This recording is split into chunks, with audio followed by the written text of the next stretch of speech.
Welcome. What is up? Welcome to This Week in the Mixer, episode 2.8, doing a part 2. Didn't plan on doing a part 2, but I didn't get to some of the stuff I wanted to. Didn't really get to talk about the pods. Didn't really get to talk about the worst take I've heard in years, and didn't really get to talk about NFL free agency / contract holdouts / Chargers. And also, I just realized not so long ago, I'm doing the exact same intro that Jim Rome has for Jim Rome is Burning, if that's even still around. So yeah, and Jim Rome is about as relevant as some of the takes in the Why Mixer thread by you guys. Need to change that up a little bit. Keep it a little bit more fresh. Submit your ideas in the comments. How should I open the show? Should it be a little bit of Spanish flavor? No. I'm sure that would get ripped all the time. I'll think of something. But anyway, speaking of the irrelevant Jim Rome and terrible takes, I wanted to get to Danny's comment on Rapinoe and how she's not pretty. I mean, flame emojis all over the place, but kind of an odd time to bring that up. She's going up and accepting what's the Balón de Oro, right? The Golden Ball, Golden Globe. I don't even know what it translates to, but it's the award given to the best player in the World Cup, and she won it. Not sure of her exact stats. I think she finished with 6 or 7 goals. Probably had a few assists in there. Was really instrumental for the for the U.S. women's team in that World Cup run. And, she's up there accepting the award. And this is the time when Danny felt it was appropriate to say she's not pretty. Number one, I don't see how that's relevant. She played very well. She led her team to World Cup win, and her goals, albeit most of them were penalty kicks, were the difference makers. I don't think she missed a single penalty kick. And you compare that to the men's game. You have Messi, who's one of the best, most dynamic scorers in all of soccer, men's or women's. He has historically struggled in big moments from the spot, and has been criticized for it, especially for his country. He's had some misses, so it's a pressure cooker when you're out there, and she just buries it time after time. And converts, so it's not just an automatic thing, So don't know how being judged as not pretty is relevant there. Number two, I would say if we were to do a hot or not survey of the wine mixer, I would say the median score would probably be around a 6, 5.5, and I feel like that's being generous. Maybe we survey the women of Indiana, and we get that little West Coast point and a half bump from, you know, just our environmental upbringing. The sun doing well. Maybe our diets are a little better than the Midwest, and we get that 1.5 point boost, and we're, you know, a 6, 5.5. Maybe we get crazy and get a 6.5. Rapinoe, at least for me, athletic women get like a 1.5 to 2 point boost automatically. And I mean, looking at her, she's slender, she's blonde, you know, she's in good shape, she's fit. You know, I'd say she has playing features, but there's nothing really like, you know, there's nothing that stands out. There's no prominent negative characteristics or traits. And so if we're being objective, I would put her at like a 6,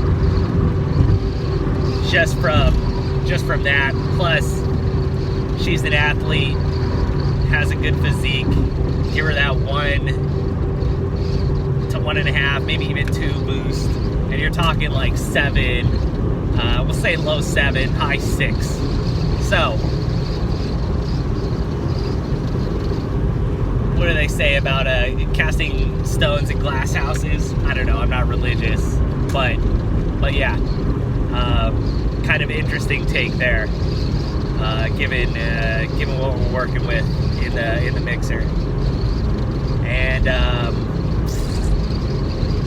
you know, it just didn't really sit well with me to bring down someone who's just, you know, achieved basically the highest honor in their game. You know, I don't know if Danny was, you know, threatened by such a successful woman, but just an all-around terrible take, and I just can't wash my mind from that memory. It's just like it's burned into my eyelids, and I can't get rid of it.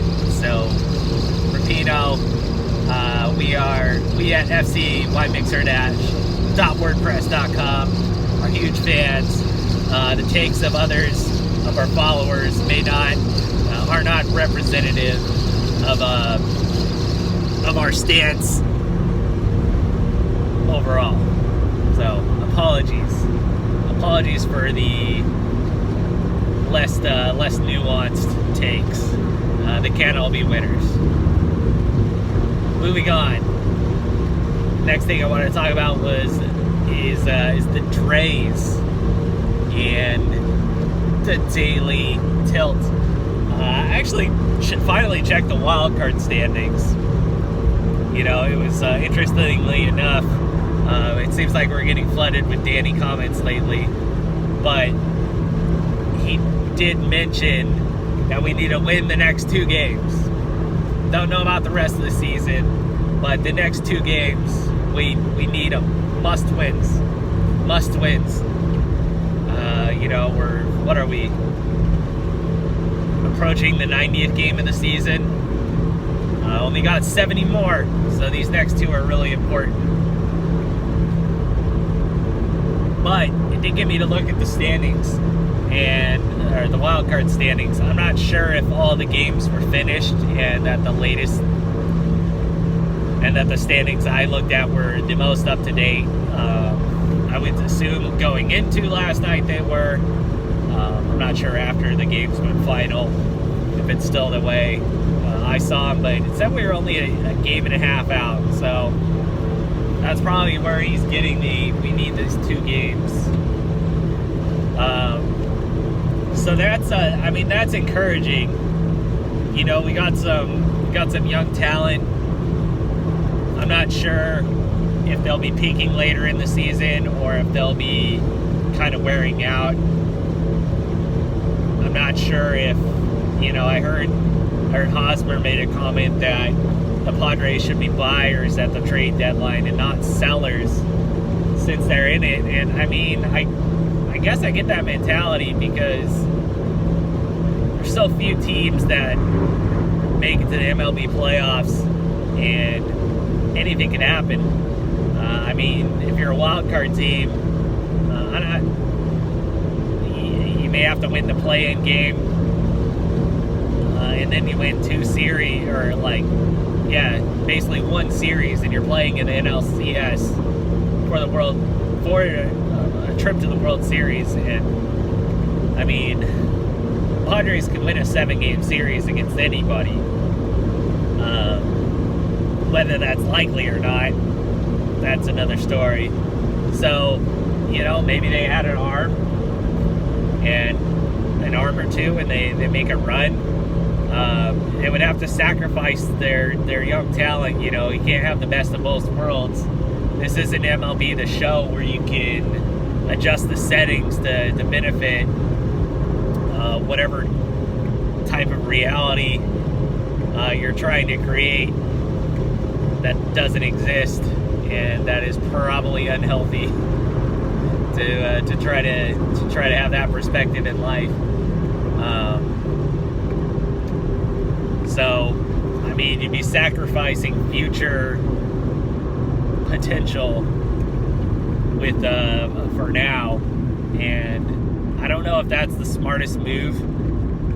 I would play the waiting game as long as possible, see if they can go on a little bit of a win streak, and if they do, then maybe you go for it. You got to be smart. You got to dump Myers' contract. I mean, any trade that you're doing, you gotta unload that guy. You gotta unload that guy's contract on somebody else. I mean, maybe even if you have to pay a little bit of it, but you got to get rid of him. That's weighing the team down. I mean, Renfroe, I believe this is his last year on his rookie contract, right? So you're gonna have to pay him, or he's gonna ship out. He's gonna fetch a pretty penny. You got a lot of young guys. Tatis is gonna need a contract eventually. Is he gonna stay? So I mean, there's a lot of variables. I'm interested to see what Preller does if they trade for someone and go for it. If they try to lock a trade piece down for multiple years, if it's just a 1-year thing. I'm really interested to see which way they go, since they are so close. This whole time I've been saying just worry about the future, which is probably a smart play, but when you're that close, you only get so many chances. Do you go for it? I mean, what would you guys do if you're in Preller's shoes? I would be really tempted myself to go for it now if you're that close. The Dodgers don't look like they're going to be slowing down anytime soon. The prospects of winning the division in the next 2 or 3 years is gonna be tough at best. So, what do you do? What do you do? Those are, that's what you're mulling over. Similarly, not easy to say, you have the Chargers knocking on the door of the elusive Super Bowl berth for Phillip Rivers. And you have one of their biggest offensive pieces, Melvin Gordon, demanding a trade, demanding a new contract, or else he's going to bail, or he's not going to show up for camp. He's going to hold out. A lot of people are pointing to, and by a lot of people I mean Jeff and Twitter people, the authorities on all things sports, are pointing to Melvin Gordon's comments he made, and I don't know what that was, some sort of Sports Illustrated behind the line, behind the scenes. I don't know what it was. But he was sitting with his dad or his family talking about Le'Veon Bell's holdout last year, saying he would do the same thing. He sacrificed his body, and then now he doesn't want to pay, or they don't want to pay him. So we know where Melvin Gordon, at least in his mind, where he's at mentally. He thinks the holdout's justified. Is he going to start sitting out games? The difference between Melvin Gordon and Le'Veon is, in Le'Veon's situation, he was franchise tagged. So he was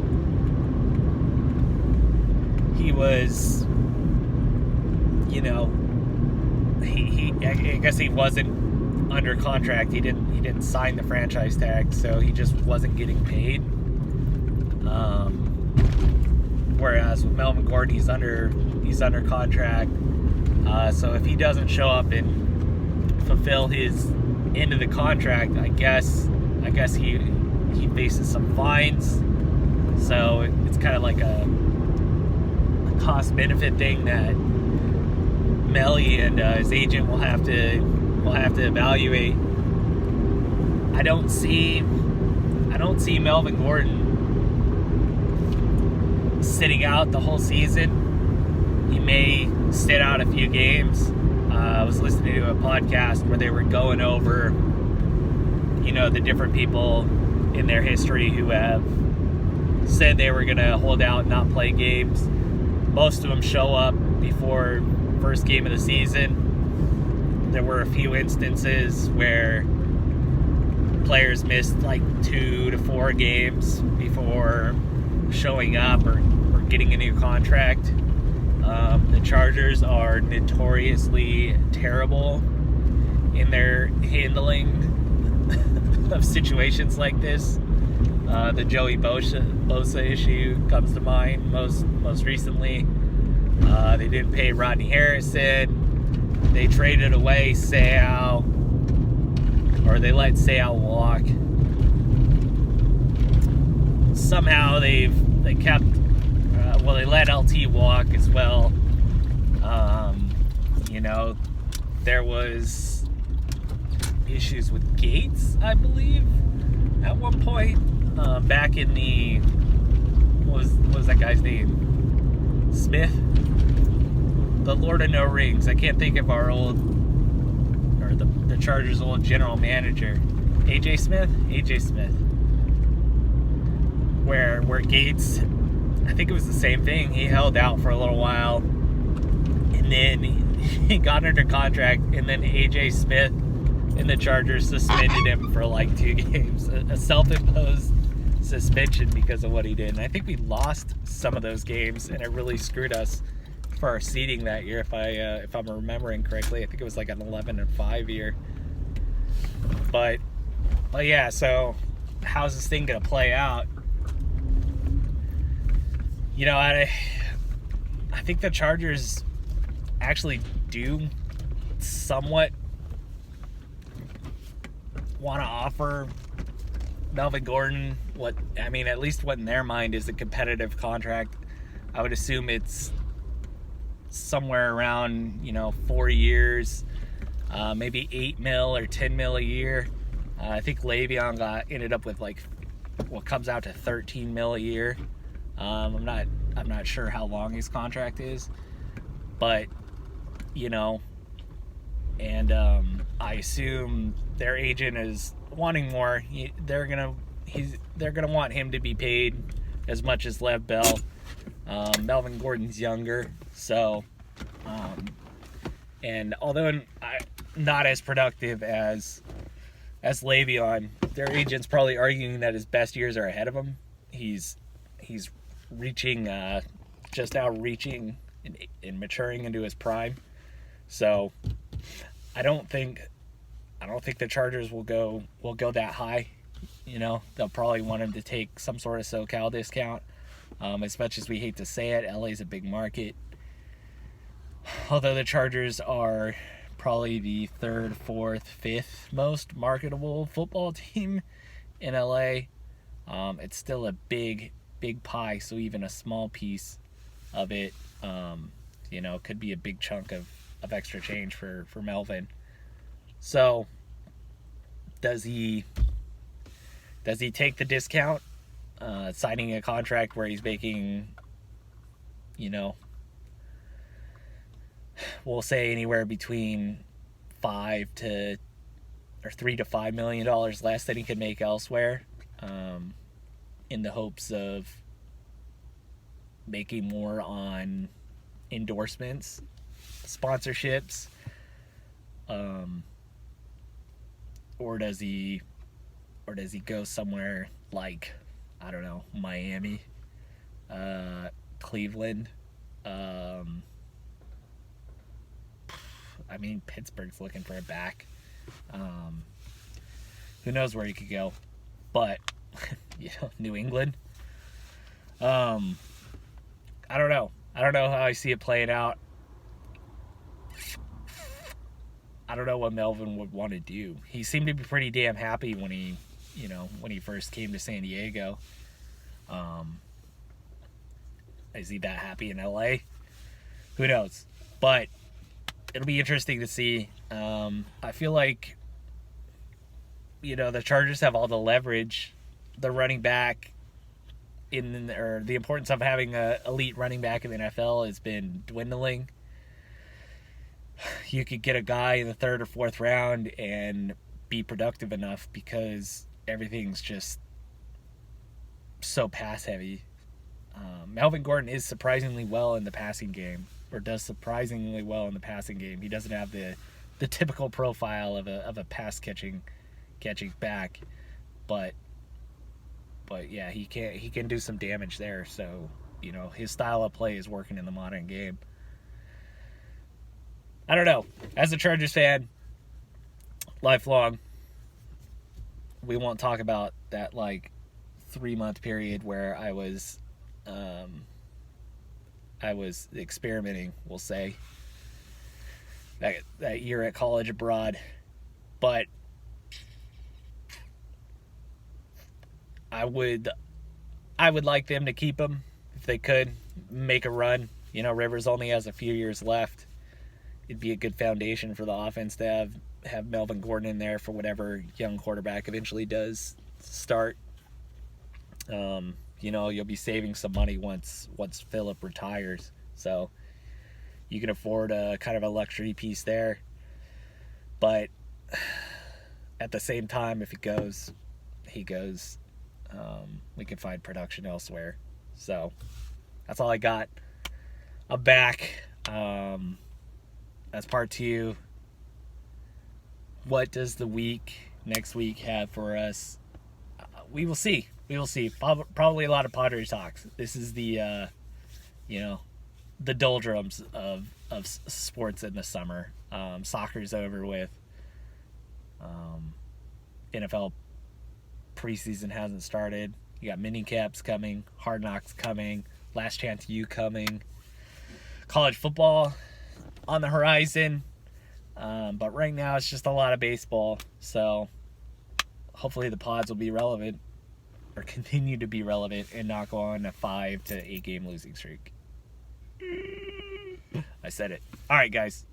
Let's get it. Get you next time. See ya.